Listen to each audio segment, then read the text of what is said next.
All right, guys, it is time to go meet Larry, who is a multimillionaire who sold his water company recently and he is retired now. I will be meeting him for lunch. I'm getting him lunch actually. He is in his, I think, in his 50s, early 50s. I've been up since 6 a.m. or I think I woke up at, I do recall waking up at 4, and the first thing I did when I did wake up was pray, of course, since it's Lent season, and I am ready to go. I was already at the gym. I was the first person at the gym, and it's Saturday, and since I wake up at 4 a.m. every single day, I tend to forget sometimes that it's the weekend, and the mountainside that I go to, it actually opens at 6 on Saturdays and Sundays, and I usually show up at 4:30 as soon as the doors open. So hold on, you guys, sorry, kind of multitasking here, but the doors open at 4:30, and Monday through Friday, when I'm actually off or when I do have days off, I am right there. I'm actually like the first person there, or there's usually a few people that are also there, especially the guys that are at the same kind of level or even higher than me, which I like because I love this game and I'm trying to level up my character, collect more XP, and also show you guys how it's done. Yeah, I've been really busy. I had lunch with my uncle who lives right next door, and I am fueled up. I do have a 12-hour overnight shift which I have to go to. Sorry, this keeps on messing up for some reason, but I do have a 12-hour shift, and after seeing Larry and uploading this video today, also I have to take care of the edits. I also have assignments to do, so that's that busy day. I won't really sleep that much today. I think I'll sleep around like an hour, and I think that should be enough. I've done it before during COVID time when I was actually day trading. I was sleeping maybe 2 hours max, so I can pull a 24 hours. That's okay. I've pulled 36 hours before with no sleeps, so it's okay. I'm really excited to go see Larry. We're meeting up for tacos, and this one's on me. Our plan initially was to actually get tacos and then head to the tennis court so we could play some tennis, but I think he has a few things that he has to take care of, and he usually just likes to travel around since he's retired. He sold his water company and now he just likes to travel. He also does really nice things actually on the side. He goes to people that are in places like hospice. So basically people that are at their end of life, they like to obviously have a chat with people or at least talk to people, and some people at the hospice places are left alone by themselves, which is not so good. So I really empathize with people that are old and they're just alone and they don't have anyone to talk to. So I really think Larry is doing something really good with his time, because sometimes investors do sell everything, they retire, and they don't really do anything for other people. So I think he's being very resourceful when it comes to him using his free time and actually, I would call it giving from his heart, helping out people in the hospice places and utilizing his free time in a good way. So he is a very frugal person, very strong person, very strong-minded, since he is a entrepreneur and he's a multi-millionaire. So I am very, very excited. I'm stoked. And the other videos, I might be cool, calm, collected. What I would say, or my perspective, is that I have a higher maturity level for my age. So I really don't have friends that are my age. I actually hang out with people that are 35 and 45 or 50 even. And I love hanging out with my buddies that are older than me, and I'm only 24. So you guys can tell that I am just not in the same kind of group like my millennial buddies, so to speak. So it's time. I did want to wear my black hat, so I got my black hat. I got my Apple Watch. So quick fit check. Black hat, Apple Watch, Gymshark t-shirt. There you go. And then Young LA, I think the pants are, and then I have Vans on, which I cannot show right now since of course I'm driving. So I have to drive, I have to do things, and yeah, you won't believe me when I tell you how busy it gets doing all of this, and it takes a lot of work. You guys only see the videos, and you see other videos of entrepreneurs just making it look easy. This is hard work. It's hard, and try doing it for yourself. And anyone can do it. Just try doing it. When you actually put in the work and you put in the action on a daily basis to get to where you need to be, you'll see the results. So if you want the results, you have to put in the action, and then you speak things into existence. So this video will be a banger. I think I'm gonna cut out the video right here, and then you will meet Larry, the man that sold his water company for multiple millions, and now he's retired, doing nice things on planet Earth. And player one, which is me, Solomon Sean, is going to be meeting player named Larry on planet Earth. And we have already been leveling up.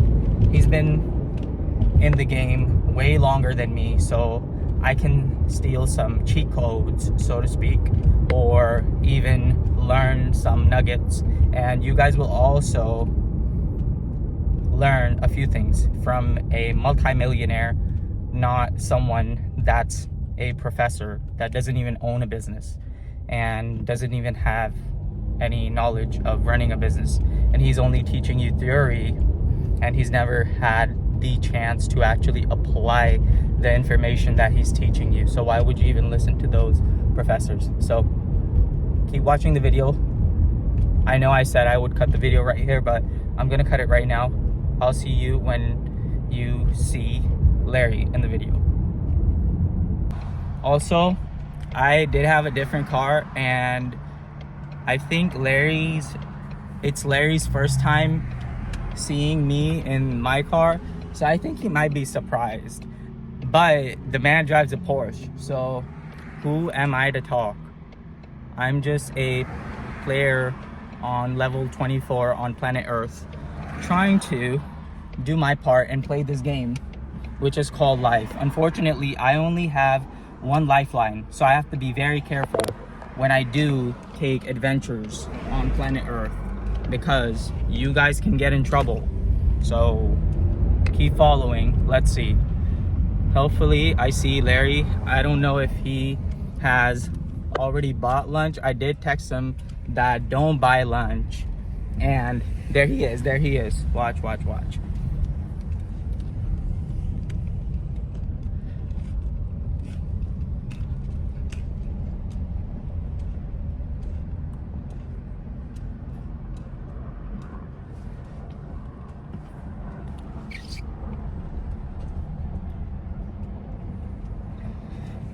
I think this is Larry. I think he's on the phone right now.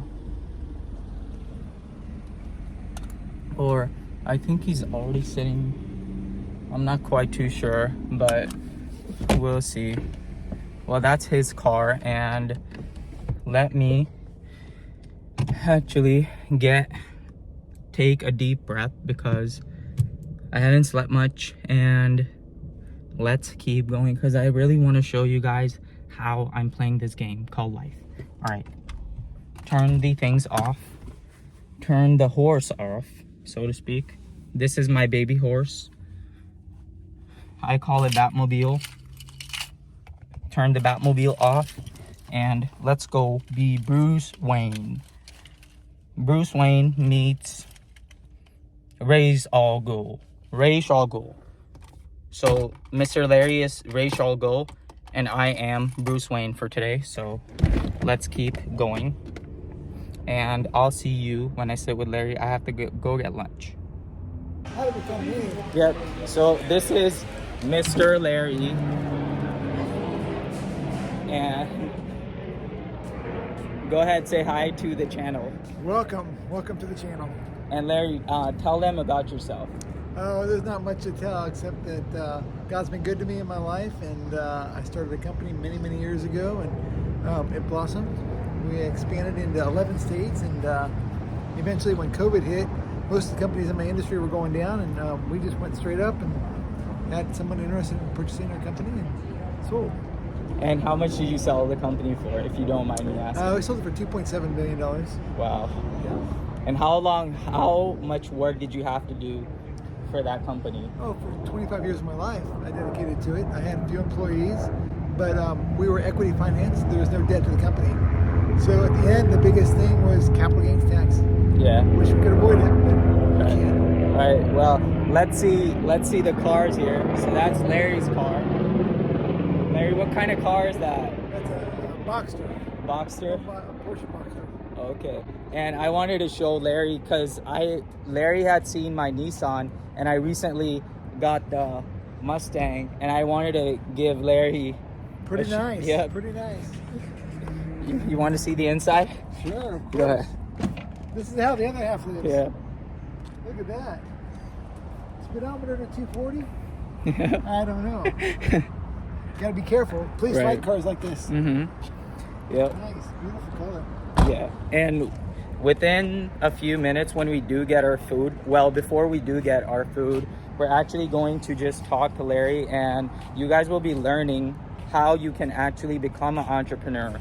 And Larry's gonna tell you everything as far as his lessons and failures that he learned on the way to become a successful entrepreneur.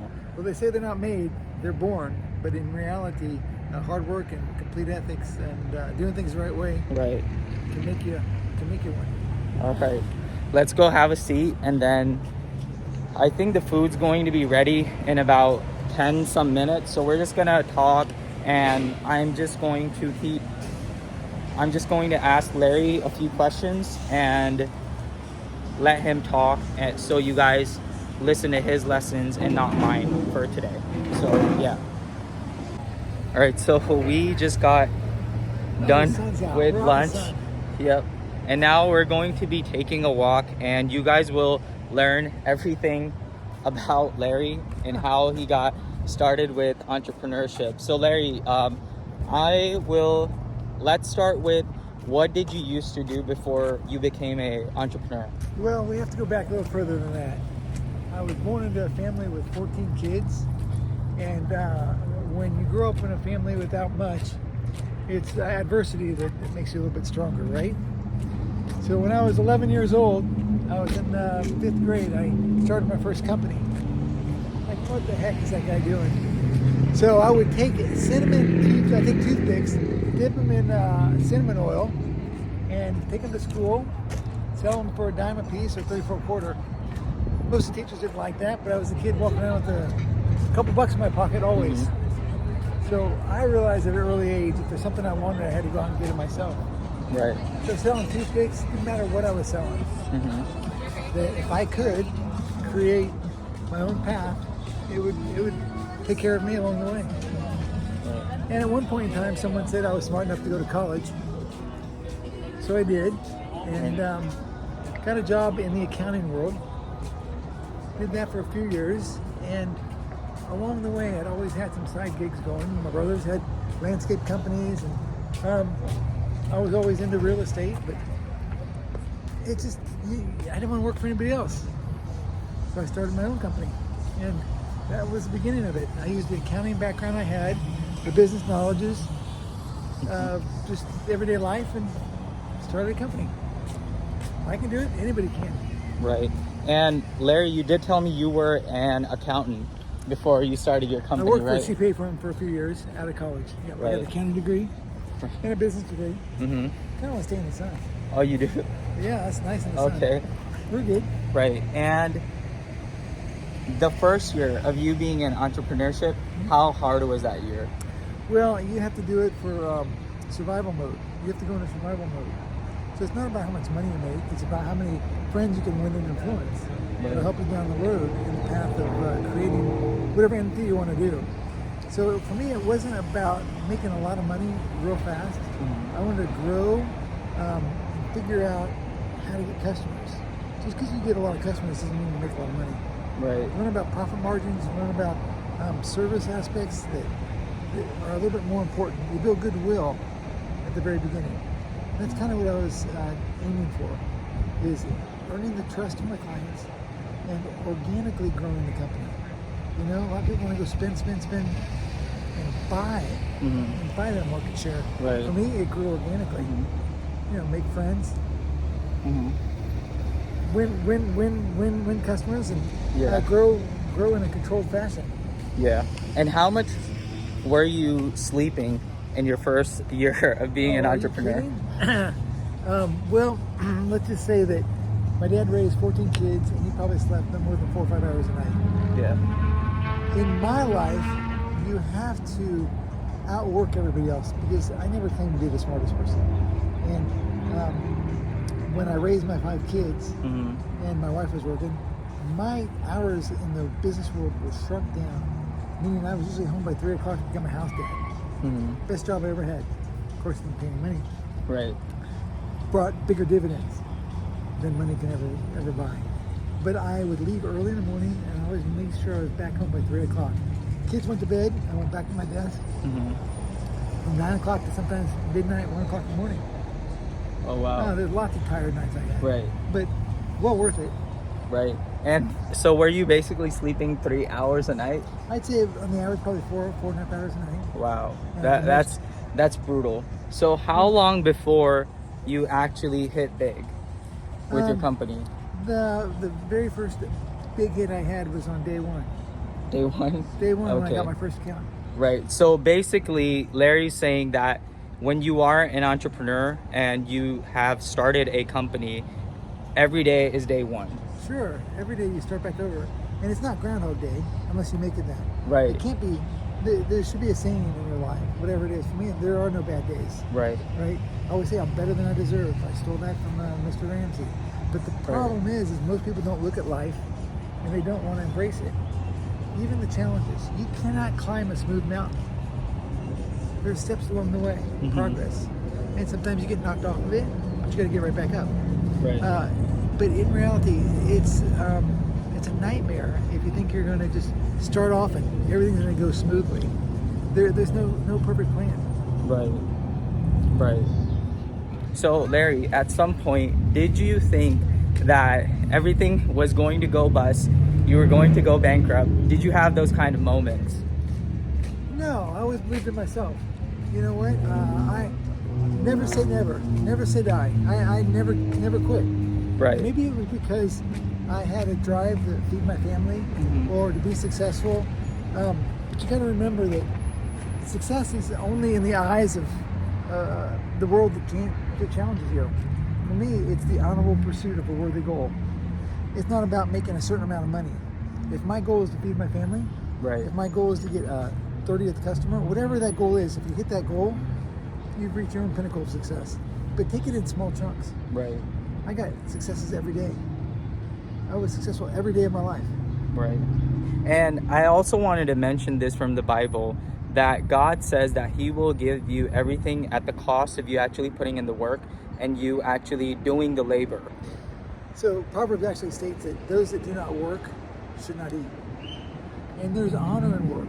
No man should tell another man the way to live his life, all right? But there's a great deal of wisdom in learning from your mistakes. Right. So in my life, yeah, I made mistakes. Did some cost more than others? Financially, yes. But you keep them in the back of your mind. And you overcome those slowly and surely. You don't forget where you get hurt years ago. Right. It's always helpful in the long run. Right. And let's not forget to talk about how much risk we actually take on a daily basis and how much risk there is when you do entrepreneurship. Let's talk about risk. So without any risk, there's no reward. If you take all of your money and you put it under your mattress, it's never going to do anything for you. Right. Your greatest tools are going to be your ability to take that chance. I mean, your greatest asset is, if you fail, how far do you have to fall? Right? Maybe at some point in time, you're not going to risk 100% of everything you have. Right. But you're always going to risk something. Whether you're getting in the car to drive on a daily basis, or whether you're going to invest $10,000 into a piece of equipment, or you're going to go do a lease, everything you do is a risk. Right. Because you don't know if you're going to be here tomorrow. That's true. And let's say you never quit your accounting job and you never started your water company. Where would you be? I would probably be bored out of my mind. I would probably have become a junior partner making $70,000 a year, $80,000 a year. There were times in my life I think I had more income than most highly paid surgeons in this country. And am I as smart as a surgeon? No. But I'll tell you about an entrepreneur is I'll outwork anybody else. I'll go make that extra call. I'll go do whatever it takes to get the job done. Right. And after a while, the more you do something, you become an expert in your field. And you study, you research, you make sure that you are the top guy. I know we didn't have the biggest company, but we probably had the best in our field. Right. We were experts. That's why someone wanted to buy us. That's true. That's true. And what would you say is the biggest lesson that you've learned from this journey?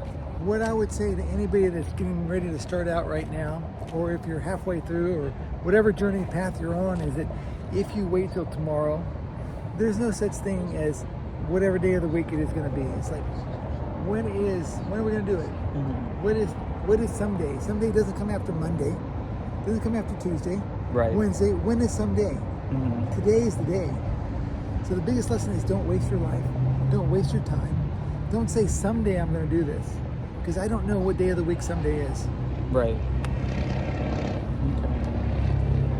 Right. And now I'm going to be talking on a controversial topic, which is someone going to business school or someone doing entrepreneurial studies at, let's say, a university. What are your thoughts about that, So Larry? I have had this question asked to me before. And I'll tell you the honest truth is that having gone to college, majoring in business administration and accounting, okay, it made me a much wiser businessman, much stronger in analytics, in doing my pro forma financial statements and reading and understanding Right. accounting. With that knowledge, it made me sharper. But had I always stayed that route, the people person loving kind of guy I am would have been bored. Right. So what's the most important thing is trying to find your own niche in this world. If you go to business school and it doesn't work for you, doesn't mean you're going to fail and not be able to start a business. Right. It just means you have to be smart enough to surround yourself with the people that can do the tasks for you that you cannot do. Because I could do my own accounting. Right. Because I could do my own marketing, my own sales. I didn't need a huge team. You know, I didn't need the biggest team in the world. And how many employees did you have? I had four at the height. Okay. And we operated in 11 states. We just were able to pick a product that could take care of itself. We built a very good product. So, Larry, since you did start a water company and you sold it for $2.4 million, like you said, well, 7. Who's counting? Okay, so Larry he just mentioned that he did sell his water company for $7 million. No, 2.7. Oh, 2.7 million, not We 2.4. weren't that big. So let's talk about your exit strategy for your water company. Did you ever have a exit strategy? So when you start a business, you kind of get entrenched in it, and a lot of people don't think about their exit strategy. They think maybe their son or their daughter or someone in the family might take it over. And most generational companies that pass fail. With me, I never actually had an exit strategy until one of my key employees talked to me about his future. And he had owned part of the company, and I was always thinking that maybe when I wanted to retire, we'd flip roles and he would take over the company. But when the offer came, he obliged and understood that it was too good to pass up.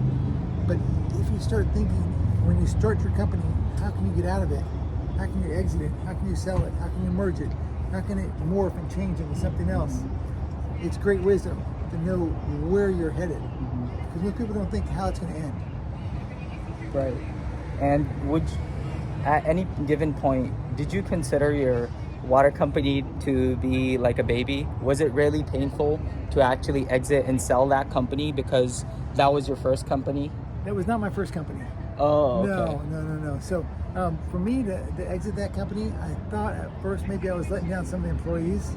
But before I sold, I had permission and we'd all talked and agreed that it was a wise decision for everybody. But here's the thing. Every time you create a baby, at some point in time that baby learns to crawl, then walk, and then run, and then fly away. And you don't want all your kids living with you for the rest of their life. So create a baby, train it as way it should go, and you'll reap the rewards. But let them fly. Right. Let that entrepreneur come into another light. You might have created one baby here. There might be another one waiting for you to adopt. So Larry, you did say that this water company wasn't your first entrepreneurship venture. So did you have failures before? That's one of the funny things is that I don't know how. Well, they say luck is when preparation meets opportunity. I had owned a property management company for a number of years. I'd owned a vending service for a number of years. And every venture that I've had has always been profitable. Okay? There's only Uncle Izzy, my great old Uncle Izzy used to say, there's only one reason to be in business. And that's to make a profit. Okay? Same way with the IRS. Their laws codify and state that if you go and start selling and doing a little venture, that there's a fine line between a hobby and a business. Right. That once you start doing it as a business, the intent is there. The intent to make a profit has to be there. And if it's there, you'll be successful. Right. And also taxable. Right. And what was the name of your water company so people could maybe look it up if they're so interested? So the websites and URLs have all been taken down and gone, but it was branded as Warsaw's Water Company in the Midwest, and on the East Coast as Superior Water Solutions. So Larry, what would you say if there are any entrepreneurs out there or someone that is wanting to start a business or wanting to become an entrepreneur and they're having so many doubts because they don't believe in themselves or their parents don't believe in them, so to speak? What would you say about that? So when you start doubting yourself, you're never gonna make it. Okay, you're never gonna make it from day one if you don't believe in yourself. And whatever product or service that you choose to do, just know that if someone can do it better than you, they will. You take your average high school football player. He's great in high school, but when he gets to college, he's just average. Right. He'll never make it to the NFL. But if he always tells himself that he's the best football player in the world, maybe that high school kid does make it in the NFL. Right. Not everybody will. But I guess never give up on yourself. Shoot for the stars. Right. And that's how entrepreneurial, that's how this entrepreneurial journey is. You have to take the risk in order for you to actually get something out of this lifetime. And it is a blessing to have Larry as my personal mentor. Oh, there you go. And I have learned so much from Larry. He has been such a good friend and mentor for me on this path. And I actually met him last year. through my church group, and he's just fantastic, down to earth guy. And you would never guess that this guy was an entrepreneur, a CEO, and sold his water company for how much? It was a little under $3 million. Okay, yep. And I think I will cut out the video right there, and we're going to be going our separate ways because Larry has to go to a basketball game. Yeah. And I have to go edit this video.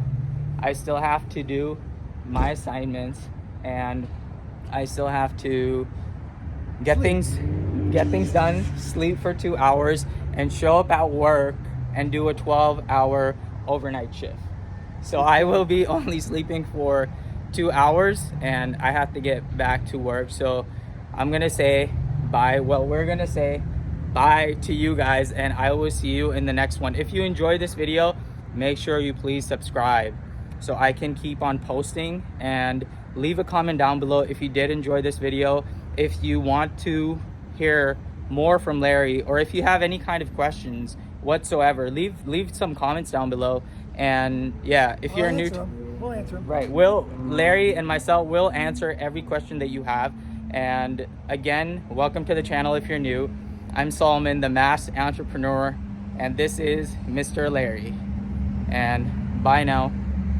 Be safe. This is off topic, but Mr. Larry finally decided to buy. Well, I started dollar cost averaging into Bitcoin, okay, just over the last month. So every day I buy a little bit of Bitcoin. And even at the prices going from 38,000 to 52,000 a coin right about now, I think I've made like a 24-25% return on my money. Right. So what it is, it's taught me that you don't go in for the big quick hit. If you ever try to time it, you're probably going to get it wrong. That's true. Okay, so if I buy in at the high value, but I'm in it for the long haul, it'll come down, but it might keep on going up. Right. So if it goes up, I'm still in at a cheap price of 51,000. Right. Because you know what?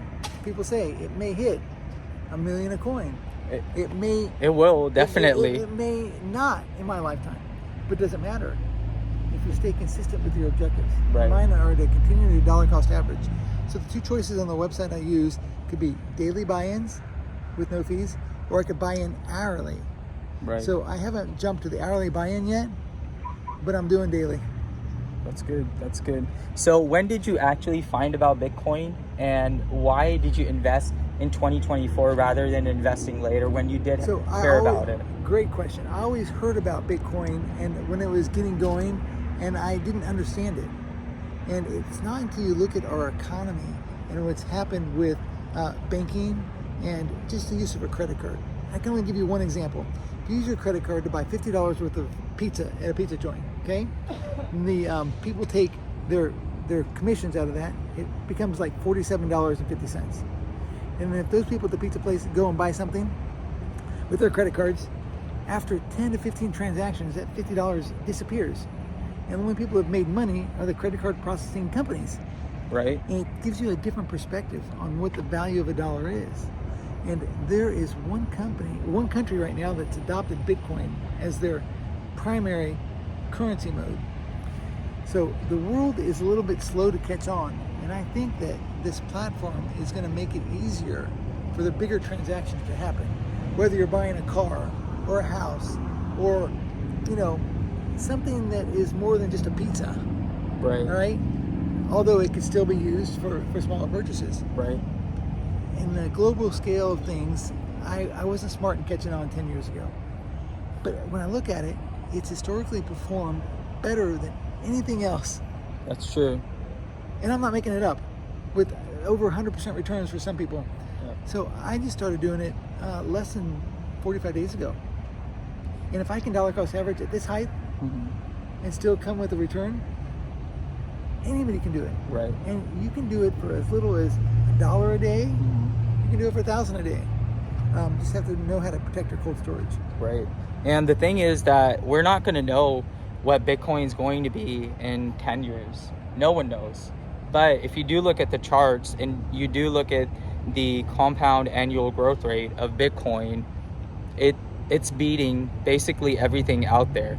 That's the reason why Mr. Larry finally started investing in Bitcoin. Yeah, I think Right? that, and you know, you don't want to risk all of your portfolio. Right. If I just do a small percentage, for me, it's more addicting and fun to see, oh my gosh, it's up $2,300 today. It's down 645. When it's down, I want to pour more in. Right. That's all. You always want to buy more Bitcoin, right? I say that you can never go wrong, and it holds what on Coinbase, what 99% of all. I mean, it's all Bitcoin. All Right. the other little cryptos that add up to their percentage, they don't even equal. Yeah. And as far as my perspective on cryptocurrency, I only buy the cryptocurrencies that I do hold or buy is Bitcoin and Ethereum, but the other shit coins that are worth pennies, we're not really investing in those kind of things, are No, we? I won't touch this. No. You know, some people say they'll play a game, they'll put $100 in those, and if it never ever comes to fruition, Right. they only lost $100. Well, you know what? Why even lose $100? Right. Nope. It's always going to be there. Bitcoin's got it. The first to market usually wins, and they've won. Right. The question is, when are you going to jump on the bandwagon? And Now. dollar cost average. Right. And the time is now. And going back to our knowledge base, which comes from stocks, we basically never invest in penny stocks. Did you ever buy penny stocks, Larry? I never bought penny stocks. Right. Penny stocks are trash. They're not going anywhere, and they won't give you any kind of returns whatsoever. So we buy stocks that have positive free cash flow, less debt, and have higher profit margins on a year-to-year basis. What would you say? Yeah, it depends on your objective. Some people like to buy, you know, they want to buy money. Right. So you want to buy a stock that pays you a dividend quarterly, annually, whatever it is. Look at your objective as to what you want out of it. For me, I like long-term growth stocks. You pick a company, even like Ford. Right. Okay, it's been at $10-12 a share forever. It's never going to go anywhere, but it'll pay you a solid dividend. Right. And for an extra $25 a month, if you start buying 2 shares of Ford, you're living the American dream. I mean, you can't go wrong. Right. You can't go wrong. So take what you have, figure out what you want to diversify into, decide what you want to go for the long haul. Me, I've just, at this point in time, wanted to play the game with cryptocurrency. Right. And I just picked Bitcoin because there's no other choice. Right. There's no other greater investment right now than Bitcoin. So I'm gonna go ahead and end this video now. Larry has to go and I have to go. I have to go do my things, like I said, and I have to also maybe sleep an hour or 2 hours and edit this video. So all right. See ya, Larry. All right. Okay. So that was the interview, like I promised, and now I'm going to just put this back here, you guys. And like I said, this is all unscripted. I didn't have no script. This is all coming from my brain. I'm really tired, you guys. I still have to go home. I still have to do a few assignments. I have to take my exam and edit this video, upload the other things, and make sure you guys like the video, subscribe to the channel, hit the bell notification if you did like the video. I will keep on doing these kind of interviews if you do like these kind of interviews with other entrepreneurs, because it's so much better to learn from other people that have actually put in the work than professors. That's just my opinion, but you can make your own you can have your own opinions and your own perspectives, but that's just my own opinion. And it's okay if you also want to criticize me, that's fine. I'm open to positive and negative feedback, because I am player number 24 on planet Earth, and I'm just exploring and meeting with other players in this game that have collected more XP than me. And like my channel states is that I only eat at Chipotle. Sometimes I do get backyard taco, and backyard taco is actually really, really good. So yeah, for people that don't know about me, I'm Solomon. Again, I'm 24 years old. I started my entrepreneurial journey. Actually started when I was in high school because I was the oddball. I used to take my AP classes and read finance books in the library, and I didn't have a lot of friends. I was just so odd, I guess. I wouldn't even call it odd, but I do know a lot about finance, stocks, cryptocurrency, algorithmic trading. I was a computer science major for about a year, and then I transferred back to nursing. And yeah, I'm really tired, you guys. I still have a 15-20 minute drive home. And oh, questions about the rings. This ring is from someone that you guys don't know, and I can't mention names, but I still keep the ring as a representation of the years, and it's just very sentimental, so to speak, or something that's very close, this ring. And this ring is also a representation of me wearing it when I was broke and I was working at a gas station for $8 an hour. So that's on my pinky. And the other ring itself, the one with the cross, is me when I did hit 6 figures, assets under management. Well, my net worth is multiple of 6 figures, and I am about to get a second house, which would take my assets to 7 figures, assets under management. So that's that. And then when I do get the house in about 8-9 months, when it does get built and I close on the house and I do get the second house, I'm going to be getting my 7-figure assets under management ring, which will go on my middle finger. So you guys can kind of make a guess about the ring that would go on this finger. So yeah, Operation 7 in the works. Operation 7 figures AMU. We're on planet Earth and it is all good.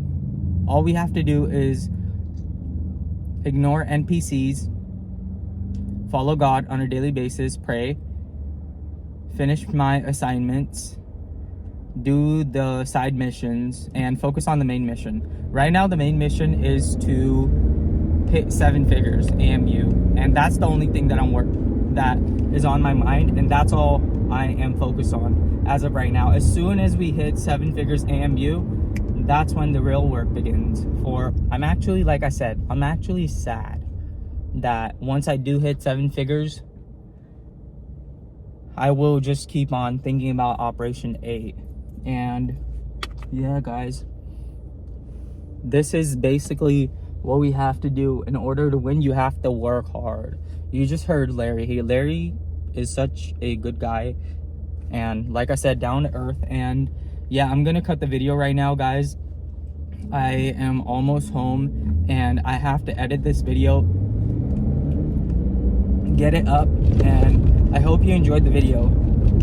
Love you guys and stay blessed. Follow God, please follow God.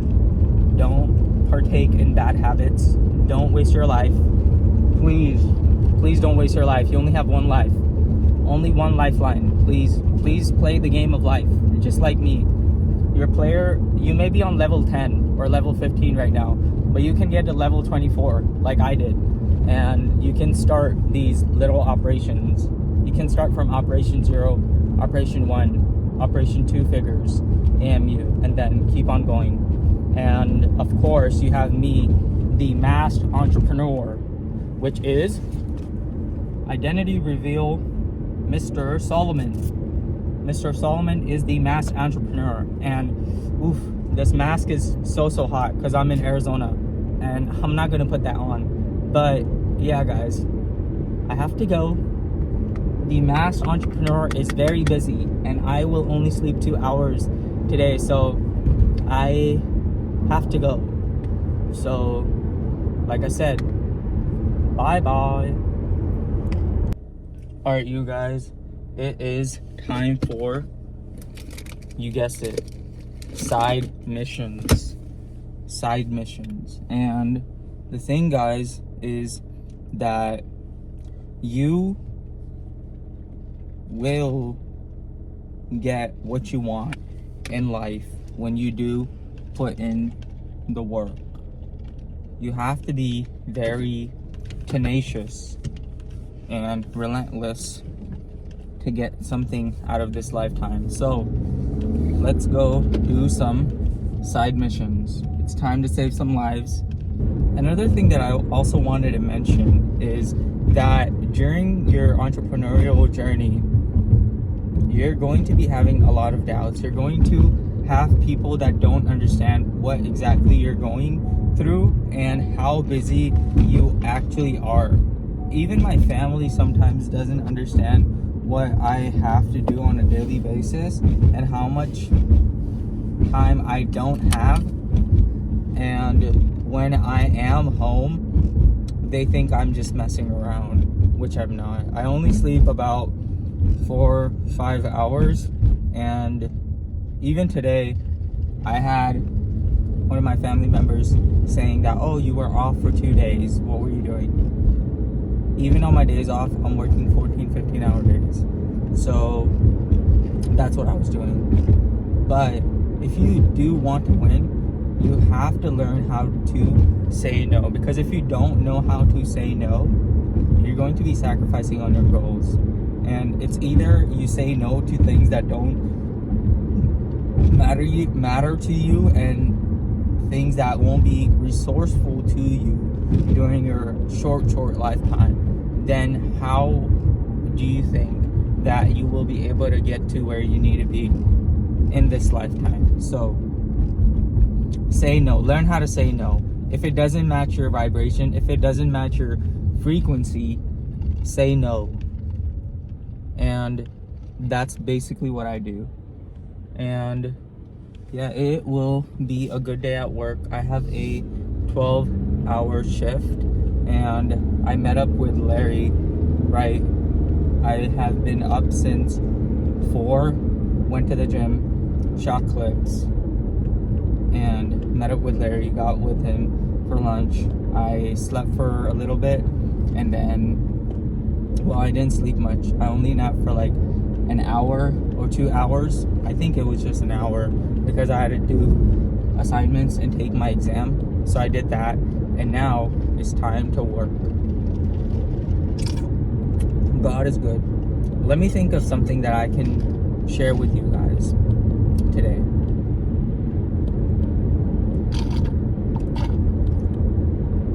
I think your purpose on this planet is to actually play the game.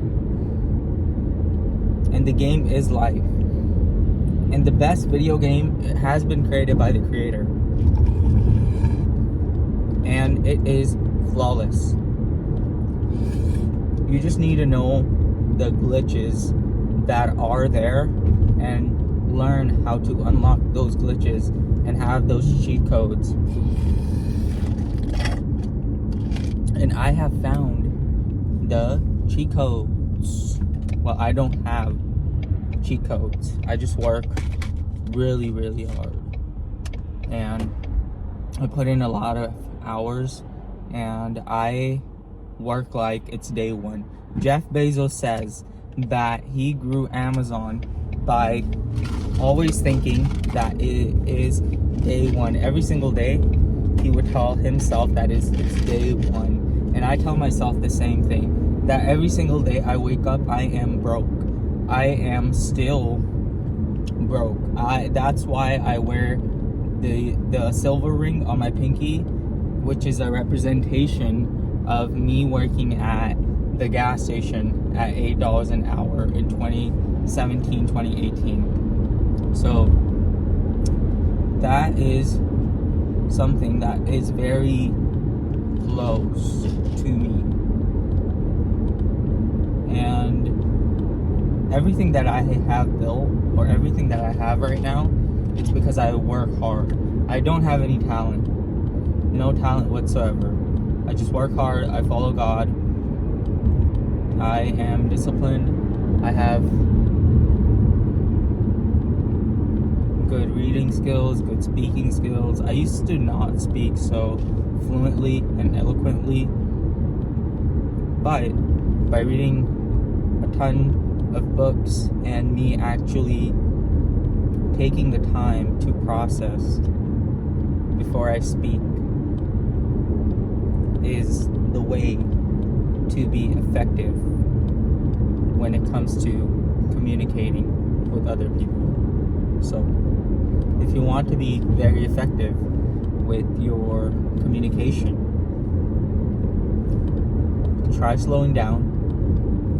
Give your brain time to think so you can clearly say and clearly show the other person that you can think and process properly. So it's a beautiful day. It's February 17th, Saturday. I've already put in my work, and now it's time to work, and it's going to be a good day.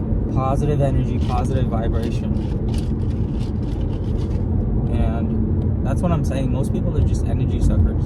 They show up at work, or even, I mean, you guys would have people at your own workplace that show up with a negative attitude every single day. What's up with that? Like, why are you in a negative mindset and a negative vibration when the world is positive? If we're all in a positive frequency, a positive vibration, everyone would have such a good day. Everyone would be so nice to each other, and it would actually have a domino effect on everything that people do on a daily basis. So do what you are good at, and I have to go, so bye.